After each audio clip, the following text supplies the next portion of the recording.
good evening. Good evening, everybody. Thank you very much for taking the time to join us this evening. It's fantastic to see so many people on this call. We've just passed 200, so yeah, absolutely brilliant engagement. I'm really looking forward to this evening, the next hour. We're going to introduce ourselves and I'll give you a little run through what we're going to cover over the next hour. But whilst we do that, we'd just like to ask you to put your club name in the chat function. And if you would like to just follow that up with the number of girls that you have in your mini section.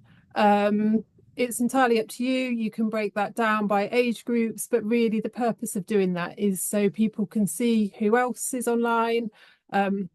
We often get feedback from clubs that actually sometimes it's quite hard to know what other clubs are kind of local to you and maybe like trying to grow their girls in their minis teams, or they're looking for opportunities for girls to do something together. So just an opportunity for people to see who else is on the call tonight. And yeah, if you want to put in your name, club name, a number of girls, and that's one way that we can help you to do that. So I'll just introduce myself. I'm Yvette Hayward. I'm the Women and Girls Growth Officer. I've been in post for a couple of years now at the RFU, and my role is part of the Impact 25 programme. So very much gearing up towards the Rugby World Cup this summer. I'm focused primarily on the growth of 6 to 12 girls. That is a key strategic aim for the RFU for the next 4 years. So you know, lots of amazing work that we're working with clubs on, and we're excited to show you some of those examples tonight. I'll hand over to Mark now, who will also be hosting this evening with me, to introduce himself. Thanks, Yvette. I'm Mark Finnis. I'm an RFU club developer supporting clubs in the Kent area. I've been with the RFU for 9 years, and during that time I've done a lot of work in the women and girls space. So really looking forward to this evening, really looking forward to all your interactions. And as Yvette has already said, please do put any questions in the chat and we'll pick them up as we go through. Thanks, Yvette. Back to you. Fab. So just a little overview of what we're going to cover this evening. We've purposely kept it to an hour. We know that people have really busy lives, so we could talk about this all evening, but we try to keep it to an hour so you know, it's accessible to people. We will do our best to answer questions as they come up. Please do use that chat function, you know, to comment and share anything that you want to share, but also ask questions. There's a few of us on the call that will try to respond to those questions. But if we don't get to all the questions, then we will definitely collate them and send out responses to everyone who's on the call, along with the presentation slides and also a recording as well, so people can share that with other people within your clubs and elsewhere. So do use that chat function, and we will do our best to answer it. So I'll just kind of start this evening with just a little bit of an overview of the girls' participation growth at the moment, just to kind of give a bit of an insight into how that growth is. We have got 3 fantastic clubs who are going to talk to you about some of the work that they've been doing and how they're supporting girls in their clubs. Mark's going to give a little bit of clarification around some of the regulations around this age group. We had a previous webinar in October and that came up quite a lot of questions, so hopefully that will be helpful. And then we'll finish off with a little look ahead to the exciting summer that we've got ahead of us. And then if we do have time, we'll try and answer any questions, but we will also try and do that as we go through. So what I wanted to do is, as we do start to kind of think about this summer, think about the amazing opportunities that come with hosting the Rugby World Cup, just wanted to share this video with you just to kind of get some of that excitement. So yeah, enjoy. Here we go, Women's Rugby World Cup, England 2025. Le moment tant attendu approche. Le public est prêt. I was born for this. Would you write off the reigning champions? to set the tournament alight. Mais t'as vu le dernier match de Mana FE? Elle a dominé. La plus jeune capitaine française de l'histoire est gonflée à bloc. Hellyfield Unschool's old tribe. England are surely still hurting, but that was then. This is now. Everything's at stake here. Other teams are hunting Renee Holmes in the Black Ferns. Vanuatu so tough, can she carry the nation to glory? These players keep raising the bar higher and higher in search of rugby immortality.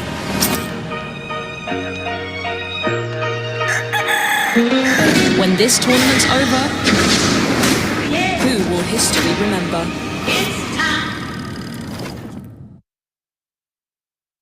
So hope that gives you a little taster for what's to come, which is, really exciting. It is a bit of a once in a lifetime opportunity really for the women and girls game, and we're already starting to see some of the impact of that through the Impact 25 programme. We're into the third year of delivery of the Impact programme, and we're starting to really see growth within the girls game. You can see the over 9% last season, and with 165 days to go to the Rugby World Cup, we're really excited about the opportunities that will bring as well.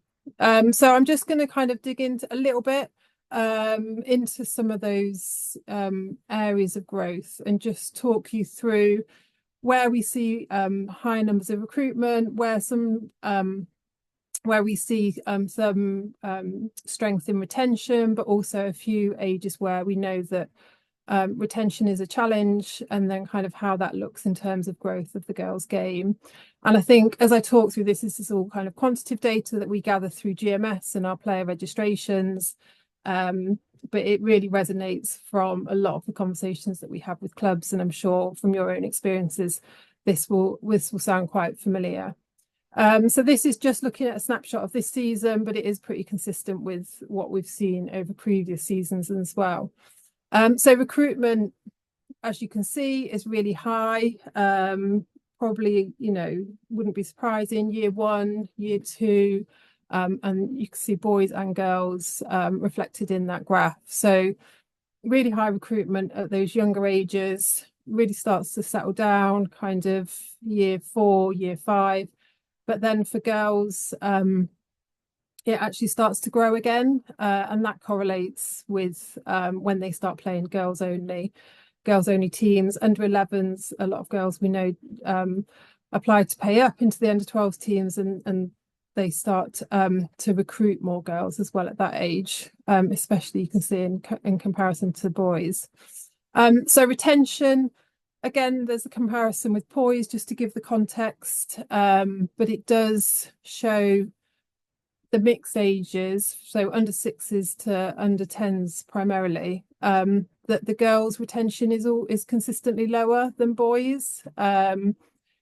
Various reasons for that, and some of that will definitely be explored tonight, and how clubs are kind of addressing that and overcoming some of that. But that mixed team environment is sometimes a bit of a challenge for girls, and that does then cause for this higher dropout of girls compared to boys. But then as we kind of move in again to the slightly older ages, when they go into girls only rugby, the retention becomes much more balanced, and we have equal numbers between boys and girls. So kind of just finally what that looks like in terms of actual growth. I've not included under 6s in there because it kind of distorted the graph so much, but real growth in under 6s and under 7s very quickly kind of comes down at under 8s. And then we can see that for us, under 9s and under 10s girls in particular, there's been negative growth where we're actually losing girls due to lower retention and also lower recruitment. But then the girls do have this increase in growth once they move into girls only. So just kind of, I thought that was useful just to set the scene a little bit. Like I said, I don't think anything's kind of brand new and probably not what clubs are experiencing, but that is the data that we have that we kind of use to showcase to Sport England and funding partners where our growth is. but also where we kind of look strategically and try to focus where our resource and capacity and how we can support the game in some of those challenging areas. So what I'm going to do in a minute is introduce Jenna from Loughborough to talk about some of the activities that they've been doing and kind of talk you through some of the learnings and the successes that they've had. But before we do that, I would just like to invite anyone in the chat to again, maybe write your club name. It's always quite useful to see who is commenting. But if you have done anything intentionally to retain under 9s and under 10s girls, if it's been successful, great. If you did something and it didn't work, then that's also really, really useful learning for other clubs. So if you're happy to share that, then that would be fantastic. Please put any comments into the chat and we'll kind of look through them. We know we've got 3 clubs on this evening, but there's so much other activity that's been happening, through clubs across England. So it would be fantastic to be able to share some of that. And whilst you do that, I'm just going to lead into a little introduction of Loughborough Rugby Club with a video, just to kind of show some of what they've been doing, an example of a match that they had earlier in this season. So I'll play that and then I will hand over to Jenna.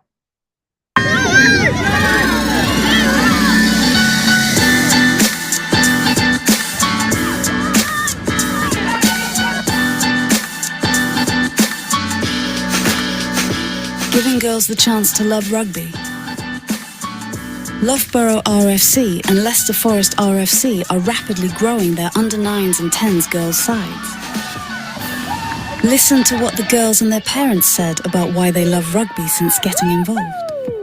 In a game with all girls, you just see that confidence. You see her going into tackles really well, really, really loud on the pitch as well and able to communicate, and they're all cheering for each other. So it's been lovely to see. I really like playing with lots of girls because it's more enjoyable and I feel like I'm more part of the team. It encourages her. She has independence, she has freedom. She's loved playing in an all-girls team today because she doesn't normally get the chance to. She's with the boys. They don't always pass to her.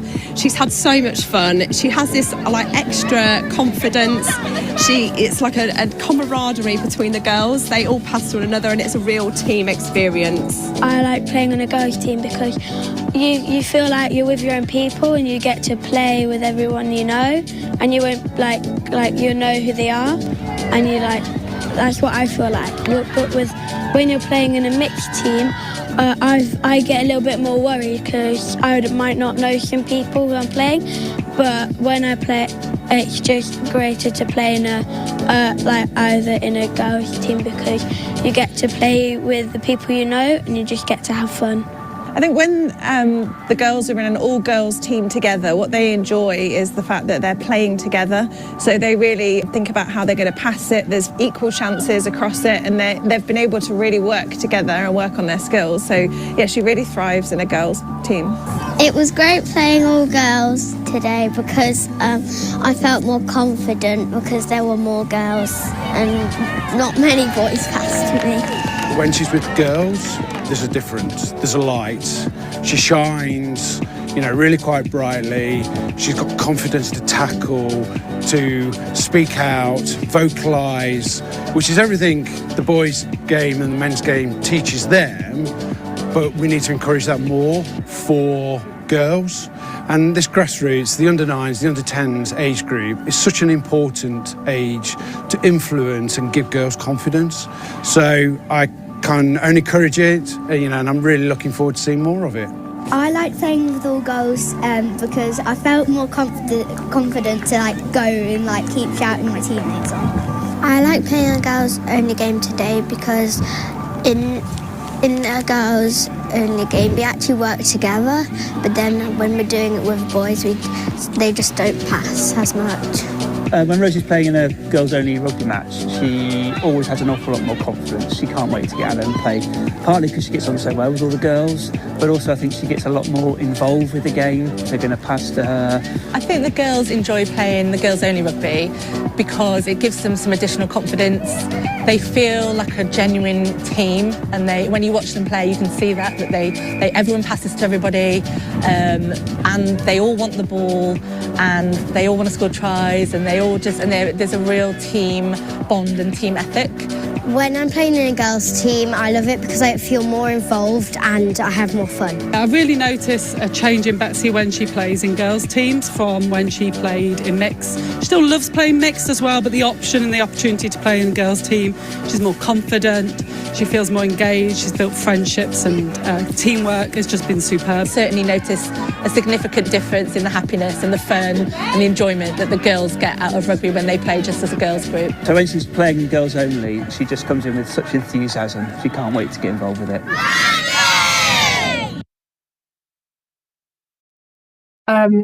Fantastic. So that was just a little insight into a game that Jenna put on with Leicester Forest East recently. I will now hand over to you, Jenna. Thanks, Yvette. Hi, everyone. Just to introduce myself, I work for the RFU and have done for the last 20-something years. So I'm a club developer in the Midlands, but with my volunteer hat on, which is why I'm here tonight, I'm the Women and Girls lead at Loughborough. I'm also the parent of a 9-year-old girl and a 6-year-old boy. So I coach the under 10s at Loughborough. My husband coaches the under 7s. So he is far more miserable than me on a Sunday morning. But just to set the scene, so at the end of the under 8 season, we had about 10 girls, and several of the girls' parents came up to me and just said, this will probably be their last season because they didn't want to continue playing rugby into mixed contact. So I had a choice. I didn't really want to stand by and watch all the girls leave, or some of the girls leave. So I said to the parents and the girls, what if we try and arrange a girls only playing opportunity once a month to start with, and would that encourage them to stay? And the answer was yes. So last season at under 9s, we found another club that had similar numbers to us, which was Long Eaton, near to Loughborough. And we played each other a few times, home and away. We played a combined under 9s and 10s team. So we did the relevant CB permission. So just to get the permission, the smart form that's on the regulation page on the website, to do a combined under 9s team. And we always play to under 9s rules as per the regulations. And as soon as we did our very first girls game, it was immediately clear that the majority of the girls much preferred the girls only experience compared to the mixed. Just generally feeling more comfortable and confident, which is what you've just seen in that video. Obviously, I've got the luxury in my role. I could look on GMS. So what I did is I looked at all the clubs across Leicestershire and NLD, Nottingham and Derbyshire, for what their under 9s and 10s girls numbers were. And I also looked at the boys numbers to check that they still had enough players for a team if you split off the girls from the boys. And then I contacted those clubs that did, and to see if they were interested in organising some girls only games. So last season, there was probably about 3 or 4 clubs that were interested. And then this season in under 10s, we set up a WhatsApp group just called Under 9s and 10s Girls Fixtures. And there's now about 10 clubs on there that are all quite local. And then as a club, Loughborough, we've now got 13 girls in our under 10s. And actually since Christmas, we just play as a girls team. So whether we're playing against mixed teams or boys only teams or girls only teams, we just play as a girls team.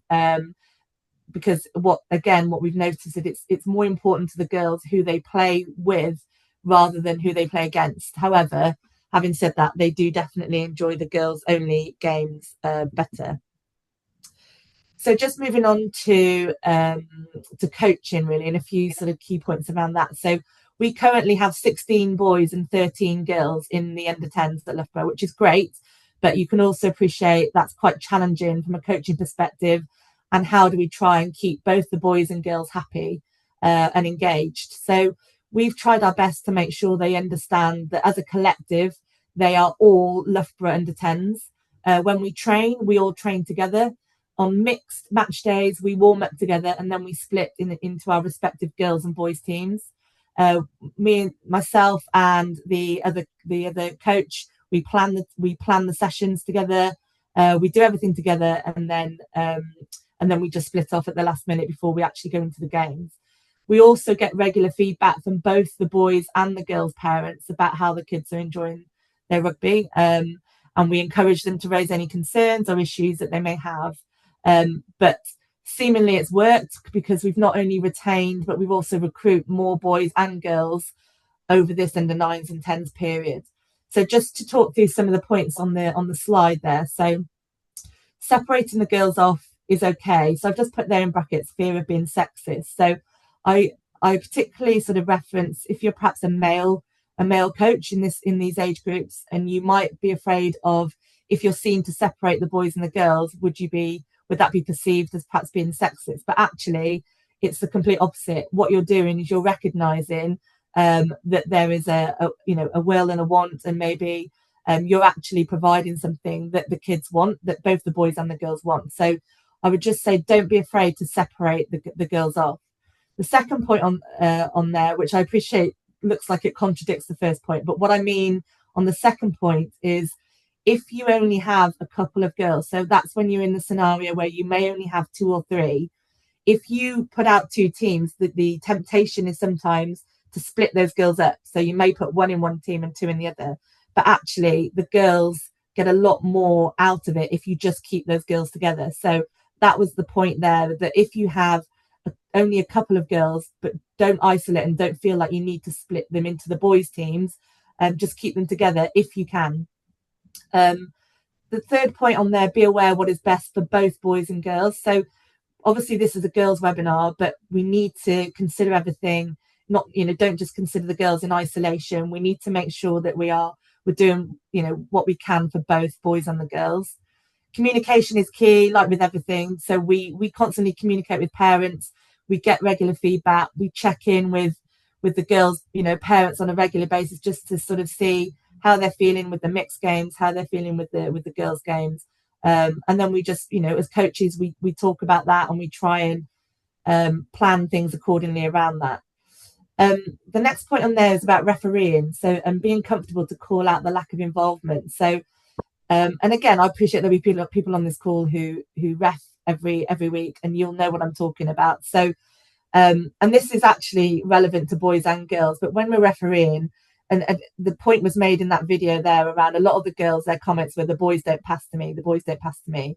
And the amount of times that I've been stood, if I'm not reffing, watching, and you will notice that if there is 1 or 2 girls or perhaps on the opposite side, that they really don't get passed to. So when I ref, and I do it for the same for the boys and the girls, if I recognise that a player is not being passed to, whenever there's a free pass at the start, if there's a try being scored, I always say, right, who hasn't had a pass yet? Let's give so-and-so a pass, and don't be afraid when you're reffing to call out, lack of involvement. And that can be for boys and girls. And then the final point in there is really, really important. Involve a girl's parent as a coach or a manager as soon as you can, appreciating that you can't force that. You need parents to be willing to come forward. But the reason that's important is because if we are going to potentially split girls off from the boys a bit earlier, so maybe at under 9s, at under 10s, then you do need some coaching / team manager support around that. So even when they first start out at under 6s, if you can identify a girl's parent that is just keen and willing, then I think the earlier you can do that, then the better. And then the final point I just wanted to make was around, that we all know what keeps lots of kids engaged in rugby is basically the fun and the friendships that they make. So again, don't be afraid to have a mixture of joint team socials, but also separate ones too. We need to recognise that, rightly or wrongly, in general, girls are more comfortable with girls and boys are more comfortable with boys, and that's okay. So, for example, at Loughborough, we've done a few socials to the Laser Quest centre, where they all go en masse, but then when they actually play in the games, they go in as a girls group and a boys group, and that's perfect because they all have a lovely time, They're all together, but then when they play the games, they separate off in girls and boys, and they have a really great time. So we've also done girls only socials and we've done boys only socials, and it's absolutely fine to do that. If you do awards, it's okay to have an award for the girls and it's okay to have an award for the boys. You don't always feel like you have to, make it all the same for everybody. So, and again, what I've seen before, certainly with some of my male sort of counterpart coaches, they tend to try and overcompensate, and they might say, "Well, we need to give a girl an award," and actually, you take away the comment, "Oh, well, she's only got it because she's a girl." So if you just do a boys award and a girls award, it takes all that away and it stops any divides in the group. So we're going on tour in May, and we've got 12 girls going, 12 boys.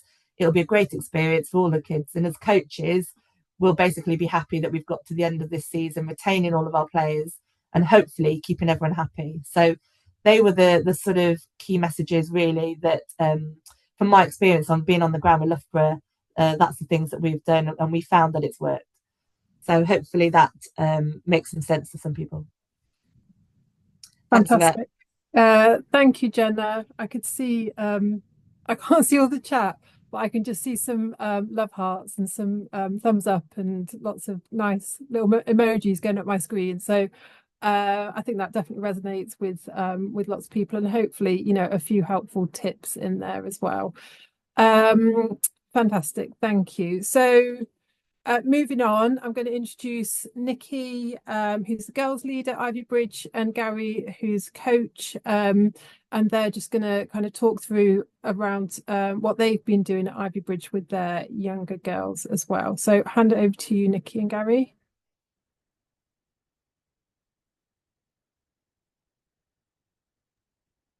Hi, can you hear me? Yeah. It helps if I take it off mute.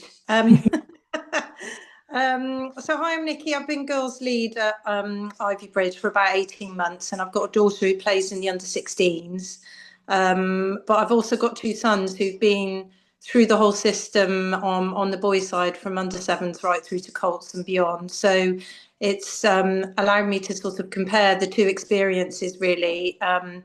And it's interesting. A lot of similarities with what Jenna has said, but from our side, basically, I identified like the issues that we have healthy numbers coming in at the under-6s, under-7s, lots of girls who want to come into rugby, and as a club, I think we struggle with just managing the sheer numbers, really, because the club also wants to have similar numbers of boys to girls, and sometimes that can equate to about 40, which is rather a lot in terms of coaching resources and space on a already quite busy training night. And then we were finding that by the under-9s, the girls' situation, as Jenna was saying, is we have girls who are looking to leave because they're not enjoying contact. Now it's switched to contact. They're worried about injury, especially with the boys tackling them, and they've stopped really enjoying it because the boys aren't passing to them. And then by the time we get to our under-12s, we're at best getting sort of 3 or 4 girls coming over into girls only rugby. And then it's a really difficult task because you've then got to start attracting girls from other clubs and friendships that are already established. So we were also finding it difficult to find experienced coaches, as the mixed team coaches, from the under-7s up to under-11s tended to be parents of boys. So the solutions that we've looked at is basically don't wait till under-12s until you start connecting with the girls in the club, and talk to them much, much earlier, in fact, when they join. So we've looking at talking to the parents of the girls and asking them to get involved in coaching as early as possible, under-7s to under-9s level. So by the time they come over, the girls fully transitioning at under-12s, they'll hopefully come across with their daughters, and they've got quite a lot of coaching experience, because what we've been finding is the players often have more experience than the coaches because they're starting to coach at under-12s level. And obviously that's quite a steep learning curve.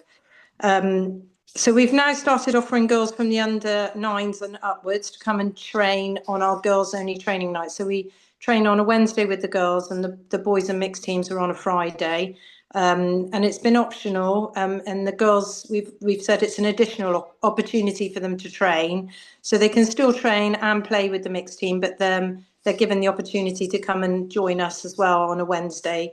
And then we're talking to parents about the rugby pathway within our club, so they understand exactly where their girls will be heading, and we encourage them to come over and see the setup that we've got for the girls, so they can feel really confident that when they transition over into girls only rugby, they know what the setup is, and we give them an opportunity to come across and join for training at any point, at any age.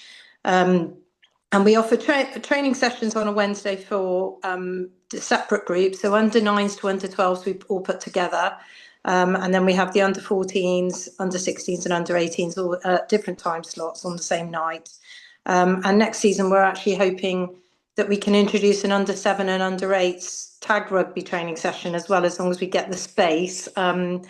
Again, for the reason that we want to encourage them in as early as possible.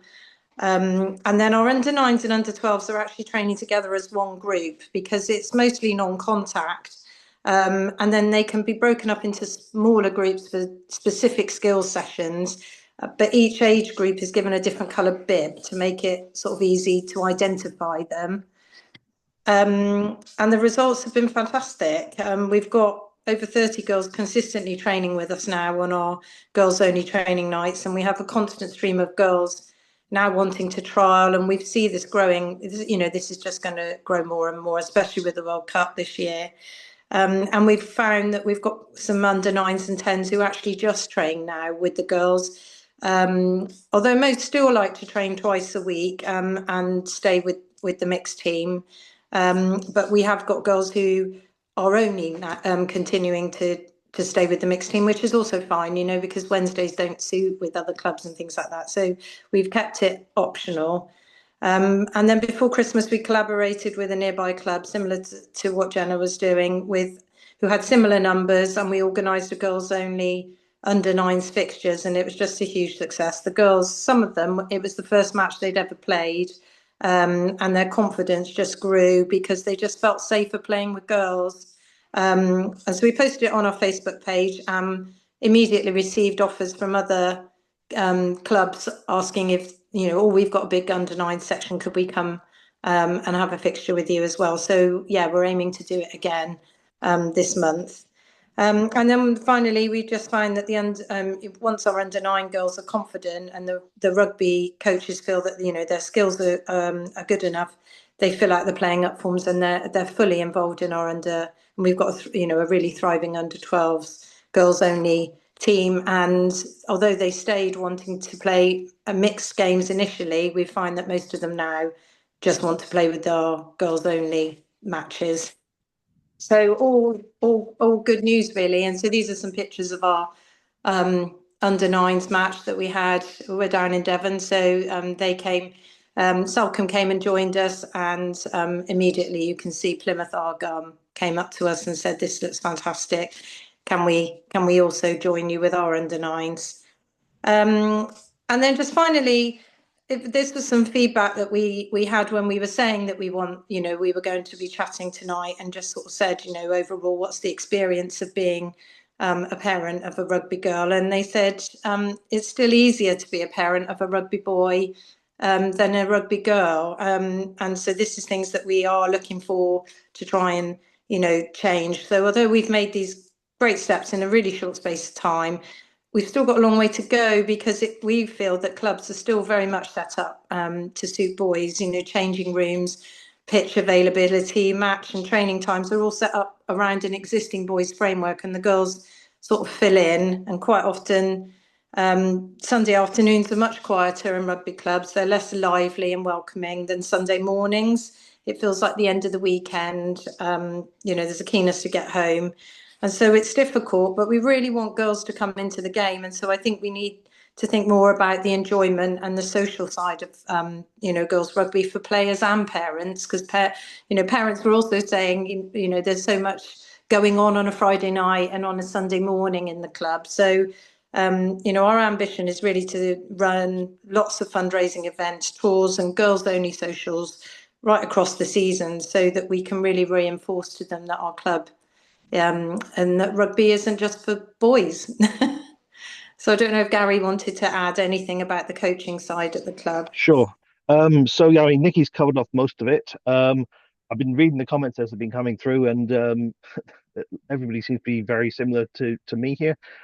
I too am a dad of a girl who sort of stepped up and became a coach because there was nobody else. So I'm sort of accidental head coach, which I'm sure a lot of you can relate to.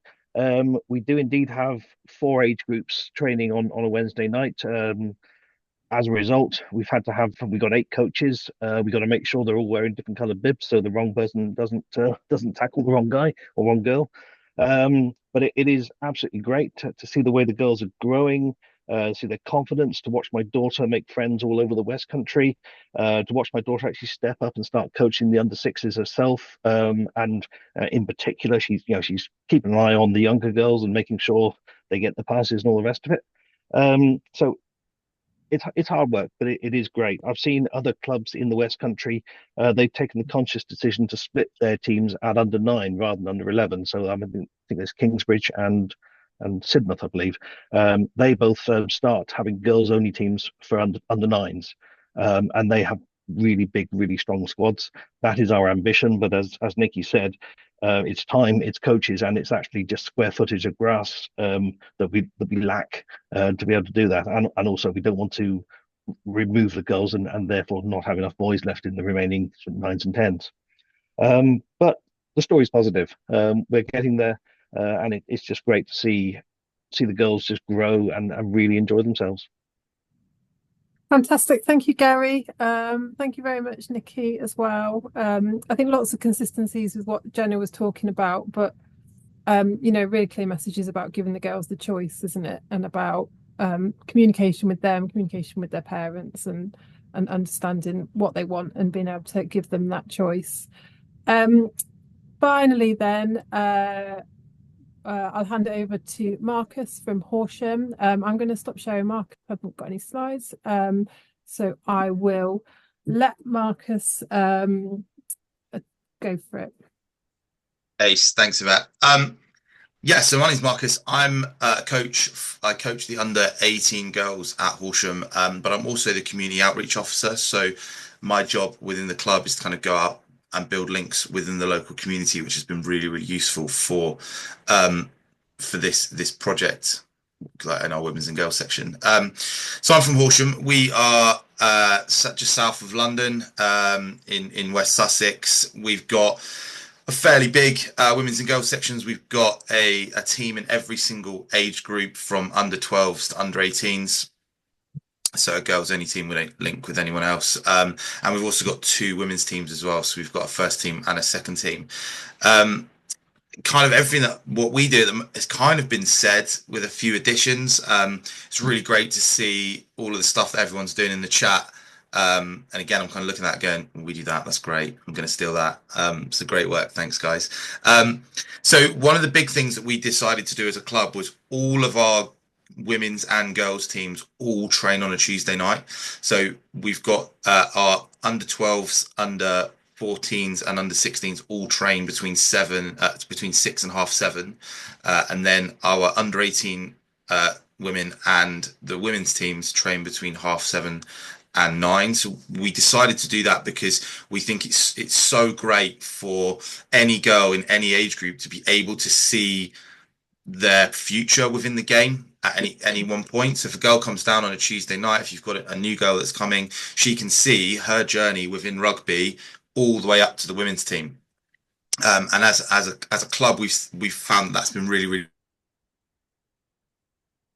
useful. And what we do is when a new girl or a group of new girls come down to the club for a trial or something, I'll be there to meet them. I'll show them around. I show them all of the initiatives that we're doing as a club, and I will go through. I'll go, this is what our under 12s, this is our under 14s, this is our under 16s, and you just see the girls' faces like light up. They're like, whoa, I've never seen like all these girls in one place at one time, which is great. We set ourselves a target a a couple of years ago to have at least one female coach in every single women's and girls team, and this season's the first season that we've managed to do that. So every single team from under 10s all the way up to the women's team has a female coach. And again, we've had to cherry pick from parents. We've also got quite a few of the women's team that have come down and helped out and kind of done their badges with the teams, which has been really, really useful. But again, it's so important for a girl who's playing rugby to have someone who they can kind of relate to and identify with. So that's a really, really kind of a big feather in our cap as a club. We love the fact that we can offer that. So similar to what you guys have done already, we also we do like a girls only under 10 session on that Tuesday night as well. We started off doing it once a month, and it was just for all the girls that were already in the club, who were in the mixed teams, just to come together. And it proved so successful that we've decided to do it every week now. So this season we've done it every single week. And what we've been doing is we've been using that as a recruitment tool. So part of my job with the club is I'll go into local schools and I'll run kind of taster sessions for kids, and we'll send a follow-up email out inviting the girls down to that session. And it's a really, really good in for them because they can come to it, they can just do skills, there's no contact. And the coaches are really, really great. It's really, really kind of high energy, good fun. And what we're finding now is we've kind of flipped the recruitment on its head. So traditionally what would happen is the girls would come into the mixed game and then they would filter down into our under 10s girls only session or under 12s. What we're doing now is we're recruiting girls to the girls only sessions who are now then joining the mixed team because they want to play a bit more rugby and they want to have a crack at the boys, basically, which is great. And that's kind of released that kind of tension that we had from our mixed teams coaches. They were kind of hesitant to recommend what we were doing because for fear of losing players. So now they've seen the benefit of what we're doing. It's become a lot more kind of beneficial for both teams, which has been great. And also what we're trying to do with the World Cup is we're trying to kind of utilize the Love Rugby sessions that we had over the summer, and we'll kind of keep doing those throughout the season. We're doing them regularly, so once a month.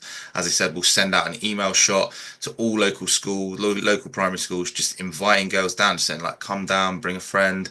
And like I said, we just want to make it kind of as inclusive and as fun as possible.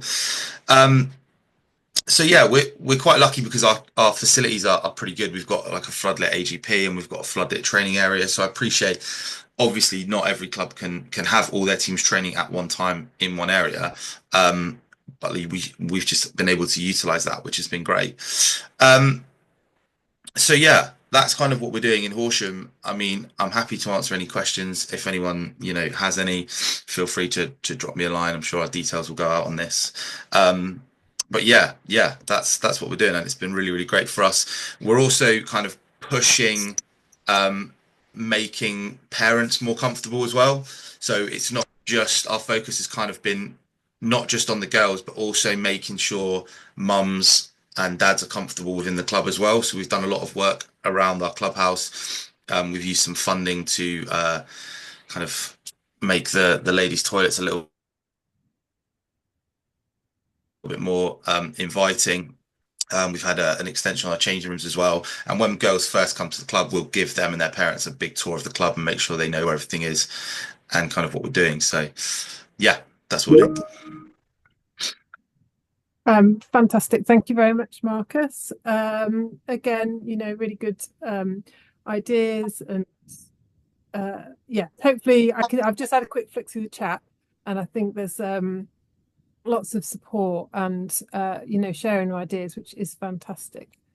I think there was a couple of questions coming up around regulations and just a little bit of clarity around maybe some of that. So I'm going to hand over to Mark, who's going to talk you through just a few areas, just so there is real clarity around that. And again, if you have got questions, please put them in the chat. We may not have time to answer them all tonight, but we will do our best to do it if we can. Otherwise, we will definitely follow up afterwards. So I'll just hand over to you, Mark, if you're happy to kind of talk through a few of these key areas. Yeah, that's fine, Yvette. Just so you're aware, the presentation mode has come up, so you're showing the next slide as well, and all the notes and everything. I don't know whether you want to come and reshare it, and then I'll.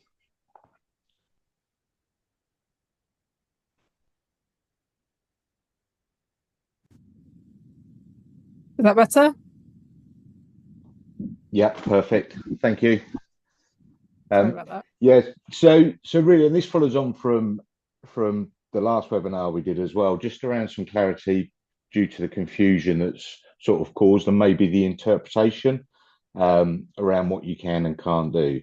So really importantly, mixed rugby is played under 7s or under 6s to under 11s. And that means that girls and boys can play and train with or against their own gender, against each other, or in a team of both genders. And that's specific to each age group. So that's all the under 9s. That applies to all the under 10s. There's some confusion coming in on the chat around who can play and train together. And I think this is where one of the reasons we need some of this clarity. So it's fine for multiple age groups to non-contact train together. Importantly, if we're looking to contact train under 9s and under 10s, they can combine as an age group, but they must complete the process to apply to combine as a team. That will enable under 10s and under 9s to contact train together and also go off and play matches. With the combination of under 9s and under 10s, you must play to the under 9 rules of play, and only 3 players from the older age group can be on the pitch at any one time, although it's fine to joint train all those numbers together. And then likewise, under 10s, under 11s, again, you need to complete the combining age group form, which will then gain you hopefully your constituent body approval. And there you would have to play to the under 10 rules of play. And again, no more than 3 from the older age group on the pitch at the same time. So hopefully, and we will put out this information as well and links to regulations and things like that. When we look at girls playing up to under 12s, so unlike in the boys game, under 11s can seek approval to play up into under 12s, again, completing the playing out of age grade form and the playing up form. Now, importantly, the difference between this is playing up is an individual process, so each of those players needs to be assessed by a level 2 coach as part of that process and then signed off by their local constituent body. The other thing you must do if you have under 11s in the side is notify the opposing team at least 24 hours in advance, just so they're aware. Just to go back on the combining, just to provide a bit more clarity, combining is for a group of players and not for individual players. So this isn't under 10s playing down to under 9s. It's the group of under 10 players playing with the under 9s, which is a slightly different scenario. So support with registration. Yvette's touched on registration, retention numbers and the importance of it earlier in the webinar. And we've done some work in the background on that and just looked at the number of players at clubs that haven't renewed from last season. And in some cases, these players are still active. So we are going to send out some resources to support you with that, alongside some information about the QR codes that are on your organisation profile page. And at a local level, I've brought this up at some recent cluster meetings, and only about 10% of the people in attendance were aware that there are QR codes on a club's GMS profile that will assist them or their members logging into GMS, registering as a player or a member, and indeed creating new accounts and things. There's also some guidance that we will send out around access to further support. So whether that be the community rugby help pages or indeed an expression of interest for some GMS trainers as well. Okay, but we can move on to the best bit of the evening, maybe, or the most exciting bit, I should say. So, Rugby World Cup, as Yvette alluded to, opportunity of a lifetime. Really exciting times. Red Roses at the top of the game at the moment, and really we want to start to understand or start to sow the seed of what you're planning to do at your clubs, and really start thinking about what we're going to do before, during, or after. We need to think about this from an inclusive mindset as well. So we're not just looking at targeting girls and growing more females in our rugby club. It's an ideal opportunity for the whole club to grow and the whole club to get behind maybe some of those events that you're planning to do. So I don't know if people want to pop in the chat just while we're having a think of some of the things they've already thought of doing, or whether this is something that they haven't really started planning yet and wanting to finish this season first. So if you could populate some messages in the chat, and I'll just read out some thoughts and things. You'll be aware of T1 Rugby and the rollout of that with our school rugby managed 6 to 12 deliverers. And we'll shortly be rolling out a programme in selected areas around the country, so that clubs get an opportunity to see what that looks like and how they might use that. Thinking before the event, so summer, we will be releasing more information around what you can and can't do over the summer months. So there's actually going to be more opportunity than there has been in the past. And I think the release date for that is April, but thinking of summer camps, festivals, and how you're going to promote your events beforehand, during the events, whether you're going to have watch parties, themed events around the countries that are playing, again, festivals. Think about welcoming your whole community, so a broader reach than just those within your clubs. And importantly, after as well, so how do we continue to engage with those people that may have visited the club for the first time or may have had their first experience of rugby? All games are on the BBC. Those games at the same time as others, so that the headline fixtures will be on BBC One main platforms, the others will be on iPlayer. The other thing we want to understand from clubs is what they're expecting from us. So what resources would you like to see for the Rugby World Cup? And please do put this in the chat, because we will take these away and pass to the team that are going to be leading on this programme in the run-up to the World Cup.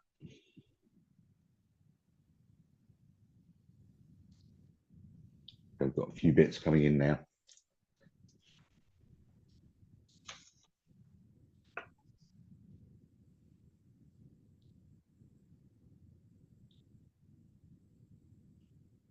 So lots of people wanting posters and social media assets.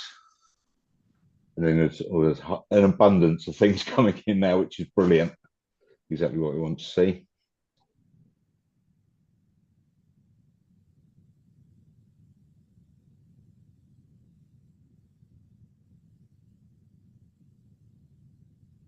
Okay, if you keep populating the chat, I will hand back to Yvette, conscious that we're really close to time, Yvette, and I'm aware people have given up their evening.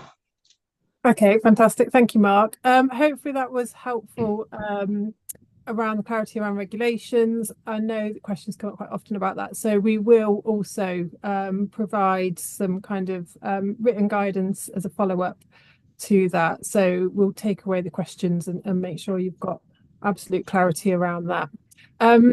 Last few things from me then, before we finish. I think there's been loads of really great ideas in the chat. So, hopefully that's inspired you a little bit, given you a few ideas. We can't do everything.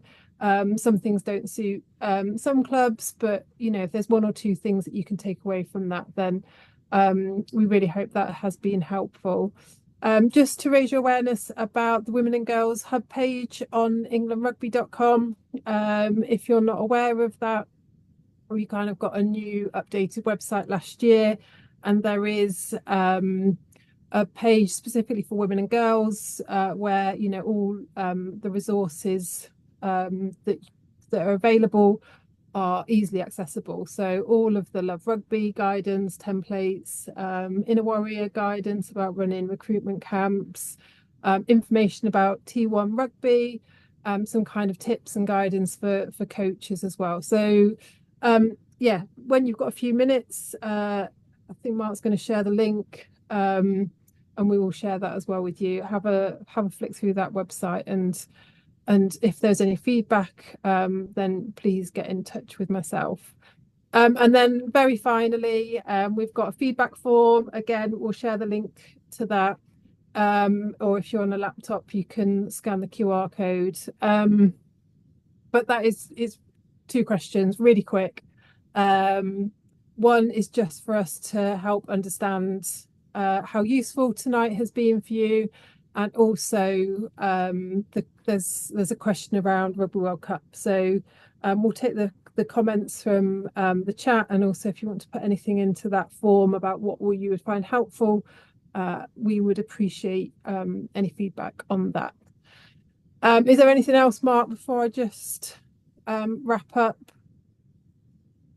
There's lots and lots of brilliant stuff in the chat, and as you've already said, we will go through that and pull it all together, and as part of the send out of the resources going forward. So no, from me, just thanks everyone for your engagement during the evening. It shows this has been a positive event.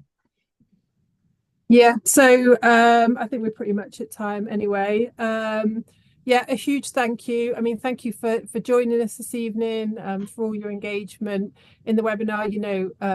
Fantastic to have so many people who want to support the girls' game. The engagement and passion that is shown is really inspiring. So, excited for this summer. We will follow up with more opportunities to kind of be able to support you, and we'll certainly share some more information following this evening as well. So we're happy to stay on the call for a little bit longer. If people do have any specific questions they want to stay on and ask us, then we will do that. Otherwise, yeah, final thank you very much from everyone, and enjoy the rest of your evening.